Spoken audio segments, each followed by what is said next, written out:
இப்போ இந்த பேடாக் சிஸ்டம்ஸ்னால உங்களுக்கு என்ன அட்வான்டேஜ்னா, மாடுகள் இப்படி விட்டுட்டிங்கன்னா கீழே பார்த்தீங்கன்னா சாணி அப்படியே போட்டிருக்கும், யூரின் அதிலே போகும். இந்த இயற்கை நாட்டு மாட்டோட சாணி யூரின் நல்லா இப்போ வெயிலும் அடிக்கிறதுக்கு நல்ல உரமாயிக்குது. இந்த உரத்தை நீங்கள் அப்படியே ஒன்றுமே பண்ண வேண்டாம், ப்ராசஸே கிடையாது. ஒரு 4 மாதத்துக்கு ஒருக்கா இதை வலிச்சிட்டு போய் நீங்கள் காட்டுக்கு போட்டுக்கலாம்.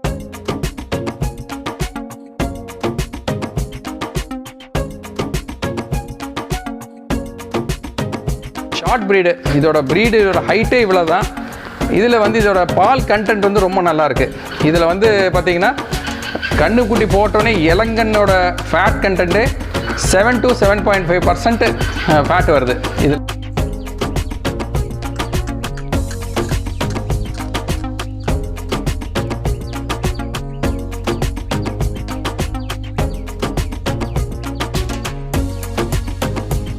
வந்து ஓங்கோல்னு ஒரு வெரைட்டி, ஆந்திராவோட வெரைட்டி. இது வந்து மாடு வந்து ரொம்ப சைஸாக இருக்கும். இன்னும் காலை பார்த்தீங்கன்னா நம்ம வண்டி காலைங்கெல்லாம் பார்த்தீங்கன்னா இருக்கிறதுலே ஹையஸ்ட்டு 64 இன்ச் வரைக்கும் ஹைட் ஆகக்கூடிய ஒரு இது. சேனலுக்கு சப்ஸ்கிரைப் பண்ணி பக்கத்தில் இருக்க பெல் பட்டனையும் கொஞ்சம் கிளிக் பண்ணிங்கன்னா நம்மளோட அப்டேட்ஸ் உடனுக்குடன் உங்களுக்கு வந்து. ஐயா வணக்கம். ஐயா உங்களை பற்றின அறிமுகம் மற்றும் உங்களுடைய பண்ணை அமைஞ்சிருக்க இடத்த பற்றி கொஞ்சம் சொல்லுங்கள். வணக்கம், என் பேர் நவீன் வெங்கட்ராமன். இங்கே கல்லிப்பட்டி, இங்கே வந்து ஸ்ரீராம் மாட்டு தீவனம் அப்படின்னு ஒரு கம்பெனி வச்சேன். இதில் வந்து நம்ம பண்ணுறது வந்து நேச்சுரல் ஃபீடு மட்டும்தான். அப்புறம் இந்த மாட்டு பண்ணை வச்சுருக்கேன், அது கோஷாலா மாதிரி. ஆக்சுவலாக அது ட்ரஸ்ட்லாம் கிடையாது, என்னோடய பர்சனல் கோஷாலா அது. இதில் மாடுக, வெட்டு மாடுக இதையெல்லாம் கொஞ்சம் வாங்கி வச்சுருக்கேன். காளைகளெல்லாம் கண்ணுக்குட்டிகளாம் நான் வெளியே கொடுக்குறதில்ல, அந்த மாதிரி வச்சு பண்ணிகிட்ருக்கேங்க. ஆர்கானிக் ஃபார்மிங்கு நேச்சுரல், இது இயற்கை உரம் மட்டும்தான் போடுறேன், செயற்கையாக எதுவும் நான் யூஸ் பண்ணுறதில்ல. வச்சு இங்கே இதை நான் யூஸ் பண்ணிகிட்ருக்கேன். பால் வந்து இங்கே பக்கத்துலலாம் கொடுத்துட்டு இங்கே நம்ம ஒர்க் பண்ணுறவங்களுக்கெல்லாம் கொடுத்துட்ருக்கேன். சரி, இப்போ உங்கள் பண்ணையில் வேறு என்னென்ன அனிமல்ஸ்லாம் வச்சுருக்கீங்க சார்? எங்கிட்ட வந்து இப்போ மாடுகன்னு பார்த்திங்கன்னா நாட்டு மாடுகள் வச்சுருக்கேன். அப்புறம் அது போக ஜெர்சி மாடு ஒரு 2-3 பழசு இருந்தது, அப்படியே வயசாகிடுச்சு வெளியே கொடுக்க வேணான்னு சொல்லி அதையும் வச்சுருக்கேன். அப்புறம் ஒட்டகம் இருக்குது, ஆட்டுக்குட்டி, வாத்து, கோழி இதெல்லாம் வச்சுருக்கேன். எல்லாமே எதுவுமே கறிக்கு இதுக்கெல்லாம் நான் கொடுக்குறதில்ல. இது இங்கேயே வச்சு இங்கே அது இருக்க வரைக்கும் நல்லபடியாக வச்சு பஞ்சவர்ண கிளி இதெல்லாம் இருக்குது இது வாழ்க்கை பூரா அது நல்லா சாப்பாடு போட்டு நல்லா இருக்கணும் அப்படிங்கிற ஒரு கான்செப்டில் வச்சுருக்கேன். இதோட சாணி இது மற்றும் இதெல்லாம் எடுத்து நான் காடுகளுக்கு பயன்படுத்திக்கிறேன். செடிங்க, மரங்க வச்சுருக்கேன். அப்புறம் அந்த மாடுகளுக்கு புல்லு போட்டிருக்கிறதுக்கு அதுகளுக்கெல்லாம் யூஸ் பண்ணிக்கிறேன். அப்படி வச்சு இது ஒரு நேச்சுரல் ஃபார்மிங்காக கொண்டு போயிட்டுருக்கேன். இது செயற்கை உரம் எதுவும் போடாமல் நம்மளுக்குள்ளேயே நம்ம சஸ்டெயின் பண்ணிக்கிற மாதிரி அந்த மாதிரி பண்ணியிருக்கேன். இது வந்து கிர் மாடுங்க. இது வந்து பால் அரௌண்ட் பார்த்திங்கன்னா இப்போ எங்கிட்ட இருக்கிறது வந்து இது வந்து இருக்கிறதுலே எல்டர்லி கிர் வயசானது. இது எங்கிட்ட வந்து ஒரு 8 ஈத்து ஆகிடுச்சு. ஆனாலும் நல்லா பால் கறக்குது. 10 லிட்டர் பால் எனக்கு வருது. காலையிலையும் சாயங்காலம் 2 நேரம் சேர்ந்து ஒரு நாளைக்கு 10 லிட்டர் பால் வருது. இதுவும் கிர்ரு தான். இதெல்லாம் கொஞ்சம் கிராஸு. கிர்லேயே பார்த்தீங்கன்னா கிர்ரு காங்கிரீஜ் கிராஸ் தான் இருக்குது. பியூர் கிர் வெரைட்டி பார்த்திங்கன்னா 30 லிட்டர்ஸ் கறக்குது. அவன் இப்போ வந்து அது பிரேசிலில் தான் வச்சுருக்காங்க, நம்ம ஊரில் கிடையாது. எல்லாம் நம்ம ப்ரீடெல்லாம் அவங்க எடுத்துகிட்டு போயிட்டாங்க. நம்மகிட்ட இருக்கிறது இங்கே ஆவரேஜாக ஒரு 10 லிட்டரு 15 லிட்டர் வரைக்கும் மேக்ஸிமம் கறக்குது. எங்கிட்ட 10 லிட்டர் கறக்கிற மாதிரி கிர் இருக்குது. இதுவும் கிர்ரு தாங்க. அப்புறம் இது இப்படி கிர்ரு, இது வந்து ஜெர்சிங்க. இது 3 ஜெர்சி நம்ம பழைய மாடுங்க இருந்தங்காட்டி இதை அப்படியே நான் இங்கே வச்சுருக்கேன். இது வந்து காங்கிரேஜ், இது நாட்டு மாடு. இது காங்கிரேஜ் வந்து இதுவும் இப்போ பார்த்திங்கன்னா அங்கே குஜராத்தில் ரொம்ப வெயில் இருக்கிற பகுதியில் அது நல்லா சர்வைவ் ஆகக்கூடிய ஒரு ஜாதி இது. அதனால் இப்போ இங்கே நம்மளோட வெயில் அவங்களோட வெயில் அளவுக்கு நம்மகிட்ட வெயிலே இல்லை. அந்த வெயிலுக்கே இது நல்லா இருக்கிற மாடு இது. இது வந்து ஒரு 7 லிட்டர் 8 லிட்டர் மேக்ஸிமம் கறக்குது. இது காங்கிரேஜுங்க. காங்கிரேஜ். இதுக்கு அடுத்தது பார்த்திங்கன்னா இதெல்லாம் இதோட கண்ணுங்க. அது வந்து மலைநாடு கிட்டான்னு சொல்லி ஒரு வெரைட்டி. இந்த பிளாக் வெரைட்டி வந்து இது கர்நாடகா வெரைட்டி. இது ஷார்ட் ப்ரீடு. இதோட ஹைட்டே இவ்வளோ தான். இதில் வந்து இதோட பால் கண்டென்ட் வந்து ரொம்ப நல்லாயிருக்கு. இதில் வந்து பார்த்திங்கன்னா கண்ணுக்குட்டி போட்டோன்னே இளங்கண்ணோட ஃபேட் கண்டென்ட்டு 7 to 7.5% ஃபேட் வருது. இதில் எஸ்என்எஃபோட இந்த ஃபேட் வந்து 7.5% ஃபேட் கிடைக்குது. இந்த மாடுங்க வந்து கால் பார்த்திங்கன்னா சன்னமாக இருக்கும். முன்னாடி காலத்தில் உள்ள காட்டுக்குள்ளே போய் மேய்ஞ்சிட்டு வந்து பால் கறந்துட்டு இருந்தது. இப்போ நம்ம வந்து கெமிக்கல் இது மொலாசஸ் யூரியா இல்லாத ஃபீடு கொடுக்குறோம். ஃபீடு கொடுத்தங்காட அதோட கண்டென்ட் அப்படியே நமக்கு கிடைக்குது. பாலில் அவ்வளோ எனர்ஜி இருக்குது. குழந்தைங்களுக்கு கொடுக்குறது ரொம்ப நல்லது. ஆஸ்மாவோட இதெல்லாம் டிசீஸ் குறையுங்கிறாங்க, முட்டி வலி குறையுங்கிறன்னு சொல்கிறாங்க. இதெல்லாம் இந்த மல்நாடு கிட்டா, புங்கனூர், வேச்சூர் இதெல்லாம் ஷார்ட் பீட் டுவார்ஃப் எல்லாமே இந்த மாதிரி தன்மையுள்ள மாடுங்க. கிரில் பார்த்தீங்கன்னா 6 to 6.5% ஃபேட் கிடைக்குது. அப்புறம் அது பார்த்திங்கன்னா இது வந்து ஒட்டகம் வந்து அங்கே ராஜஸ்தான்லேருந்து நான் கொண்டு வந்திருக்கேன். நான் கொண்டு வரல, இது யாரோ அவங்க பக்ரீத்துக்காக வாங்கிட்டு வந்தாங்க. அவங்ககிட்டருந்து வெட்டுக்கு போக வேண்டாம்னு சொல்லிவிட்டு நான் இதை விலைக்கு வாங்கிட்டு வந்துட்டேன். எங்கிட்ட வந்து 4 வருஷம் ஆச்சு. நம்ம இதுக்கு ஒரு வகையான சாப்பாடு கொடுத்தா சாப்பிட்டுட்டு நல்லா ஹெல்த்தியாக இருக்குது. இது நல்ல பழக்கம், நம்ம மாடு மாதிரியே தான். இது ஒன்றும் பிரச்சனை இல்லை. எல்லோரும் ஒட்டகம் கடிக்கும் அப்படி இப்படிம்பாங்க, அது கடிக்கும் சிலது. ஆனால் இது நல்ல பழக்கமான ஒட்டகம்.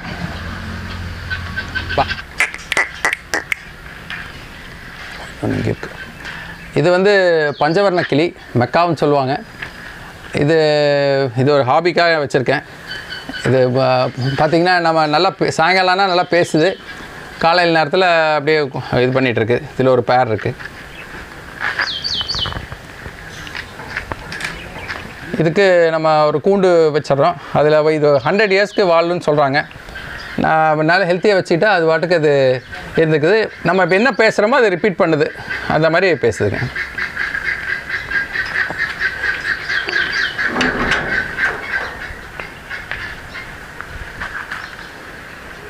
ஹலோ. இதுக்கு சாப்பாடு வந்து இந்த மாதிரி தண்ணி வச்சிடணும் குடிக்கிறதுக்கு.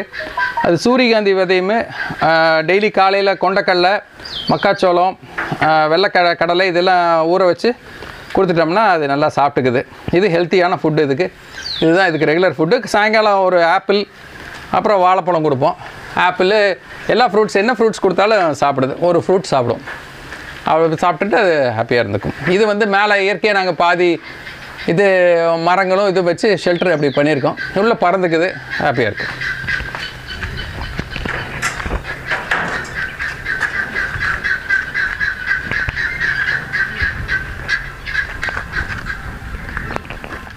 இது வந்து முரா பஃபலோ. இது வந்து ஒரு வயசான எருமை. இது வந்து இப்போ இதுக்கு வயசு வந்து 17 வயசு ஆகுது. இது பால் கறக்கிறது அதெல்லாம் கிடையாது. ஆனால் நம்ம கூட ரொம்ப ஃப்ரெண்ட்லியாக இது வயசானி இங்கே இறக்க வரைக்கும் என்கிட்ட தான் இருக்கும். அது வெளியே கொடுத்தா வெட்டுக்கு போயிடும். அதனால் அதை கொடுக்காம நான் வச்சு மெயின்டைன் பண்ணிட்டுருக்கேன். இது தவிடு சாப்பிடும், பில்லு சாப்பிடும்.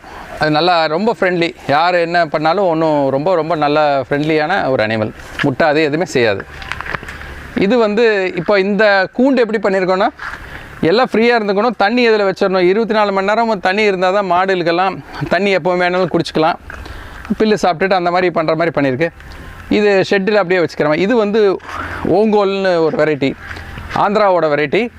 இது வந்து மாடு வந்து ரொம்ப சைஸாக இருக்கும். இன்னும் காலை பார்த்திங்கன்னா, நம்ம வண்டி காளைங்கெல்லாம் பார்த்திங்கன்னா இருக்கிறதுலே ஹையஸ்ட்டு 64 இன்ச்சு வரைக்கும் ஹைட் ஆகக்கூடிய ஒரு இது. மாடுங்களே 60 இன்ச்சு வருது. காளைங்க வந்து 65 இன்ச்சு வரைக்கும் ஹைட் ஆகக்கூடிய ஒரு அனிமல் இது. ஓங்கோல்னு சொல்லி ஆந்திரா வெரைட்டி. இது வந்து சின்ன சின்ன கண்ணுக்குட்டிங்க, பால் கண்ணுக்குட்டிங்கெல்லாம் ஃப்ரீயாக இருக்கிற மாதிரி பேடாக் சிஸ்டம்ங்கிற மாதிரி போட்டிருக்கோம். அதுலேயே இது பார்த்திங்கன்னா மல்நாடு கிட்டாவோட காளை. இங்கே எப்போவுமே நாட்டு மாடை பொறுத்தளவுக்கு நீங்கள் ஒன்று என்ன பண்ணணுன்னா, அதோட காளை புல்லை வந்து இங்கே வச்சுக்கணும். நீங்கள் வச்சுக்கிட்டிங்கன்னா அது உள்ளே போய் வேணால் எழுப்பிக்கலாம். உள்ளே வச்சுக்கிட்டிங்கன்னா அதோட அதாவது சென பிரச்சனை வராது. இதுக்கு நீங்கள் ஏஐ இதெல்லாம் தேவையில்லை. ஆர்டிஃபிஷியல் இன்செமினேஷன் போட வேண்டியதில்லை. அதிலே மேட் ஆகிட்டு அந்த டைமுக்கு அதே மேட்டாகி அதே செனையாகி கன்று போட்டுரும். இது எல்லாமே பால் பார்த்திங்கன்னா ஒரு வேலைக்கு 1 லிட்டருந்து 1.25 லிட்டர் பால் கறக்குது. ஒரு நாளைக்கு 2.5 லிட்டர் பால் கொடுக்குது இந்த மாடு. ஒரு சின்ன விவசாயிக்கு, ஒருத்தர் நமக்கு ஒரு குழந்தைக்கு மட்டும் பால் போதும் அப்படின்னா இந்த மாதிரி எடுத்துக்கிட்டிங்கன்னா போதும். இதோட ஃபீடு சாப்பிட்றது பார்த்திங்கன்னா காலையில் 1.5 கிலோ, சாயங்காலம் 1 கிலோ, 2.5 கிலோ ஃபீடு இல்லை 2 கிலோ ஃபீடு கொடுத்தா போதும் ஒரு நாளைக்கே. பில்லு வந்து 10லேருந்து 12 கிலோ கொடுத்தா போதும். இதில் வந்து நீங்கள் பால் எடுத்துக்கலாம். உங்களுக்கு வந்து மிச்சமாகும். பெரிய பெரிய மாடுகளை வச்சு மெயின்டைன் பண்ணி இடம் சிறுசாக இருந்தால் போதும். பால் அதே மாதிரி பார்த்திங்கன்னா 7% ஃபேட்டு வரக்கூடிய இயற்கை நாட்டு மாடு இது. இது மலைநாடு கிட்டாங்கிற வெரைட்டி. இது வந்து கிர்ருங்க. கிரில் வந்து புல்லு, அதாவது காலக்கண்ணுக்குட்டிங்க போட்டாலும் நம்ம கொடுக்கறதில்ல, அது அப்படியே நம்ம மெயின்டைன் பண்ணிக்கிறோம். இது நமக்கு புல்லாக யூஸ் பண்ணிக்கலாம். பெருசாச்சுன்னா நம்ம இதை புல் காஃபாக யூஸ் பண்ணிக்கலாம். இதுக்கும் பில்லு இப்படி கட் பண்ணி பில்லு போட்டுறோம், தண்ணி வச்சிடறோம். எப்போ வேணாலும் அது தண்ணி குடிச்சிக்கலாம், ஃப்ரீயாக நடந்துட்டு இருக்குது. எல்லா மாடுங்களுக்கும் இந்த மாதிரி ஸ்பேஸ் கொடுத்தீங்கன்னா அவங்களுக்கு அது ஹெல்த்தியாக இருக்குது. அது நான் நிறைய டெஸ்ட் பண்ணி பார்த்துட்டேன். ஃப்ரீயாக இடம் கொடுத்து இருக்கையில் மாடு வந்து கண்ணுக்குட்டி மாடாகட்டும்.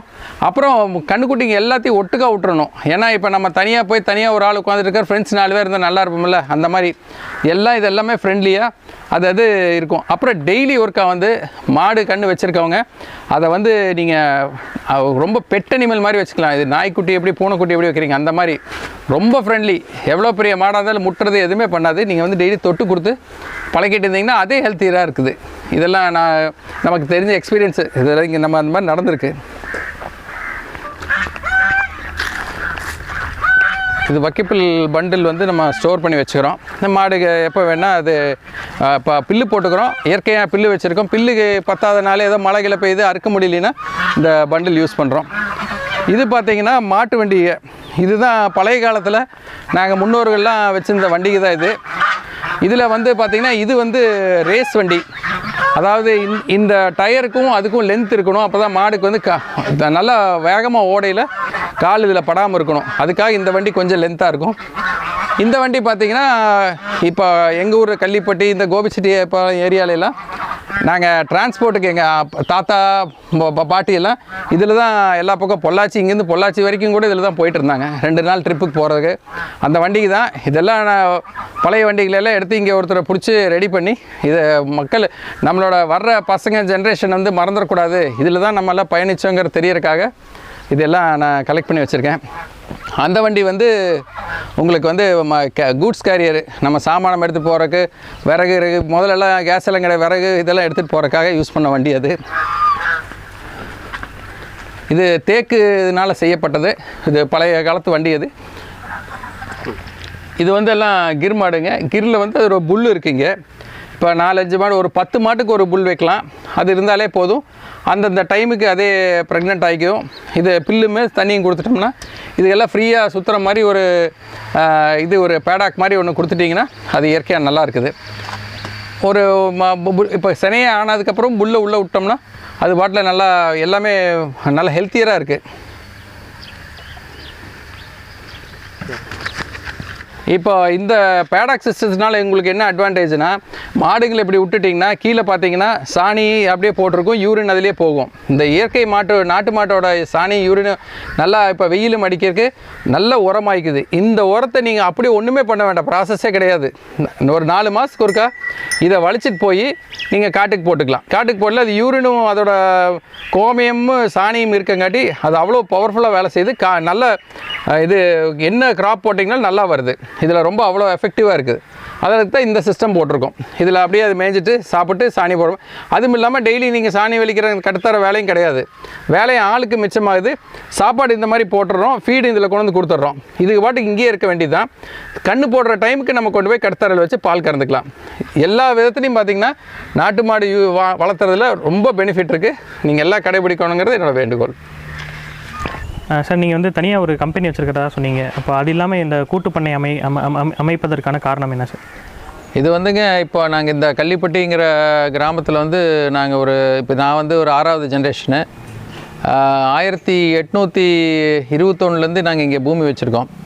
அப்புறம் இங்கே நம்ம கிராண்ட் ஃபாதர் தான் சொந்த செலவுலேயே வாய்க்காலெலாம் வெட்டி கொண்டு வந்து இந்த செழிப்பாக இதை வச்சுருந்தங்காட்டி இந்த ஊருக்குள்ளே வந்து மக்களுக்கு இந்த கெமிக்கல் உரத்தில் அவங்க போகக்கூடாது, நம்ம இதில் வரங்காட்டி நேச்சுரலில் போகணும், நல்லா இருக்கணுங்கிற ஒரு மனப்பான்மையில் தான் இந்த ஃபார்மை நான் டெவலப் பண்ணியிருக்கேன். இது என்னென்னா கம்ப்ளீட்டாக உங்களுக்கு இயற்கை உரம், அப்புறம் மாடுகளில் நாட்டு மாடுகளை வச்சு அந்த பால் தான் நல்லது, எல்லோரும் மக்கள் குடிக்கணும் அப்படிங்கிறக்காக நான் ஒரு மாடல் ஃபார்ம் மாதிரி தான் வச்சுருக்கேன். நிறைய பேர் இங்கே வராங்க, எங்கள் கிராமத்தில் இருக்கவங்க நிறைய வராங்க.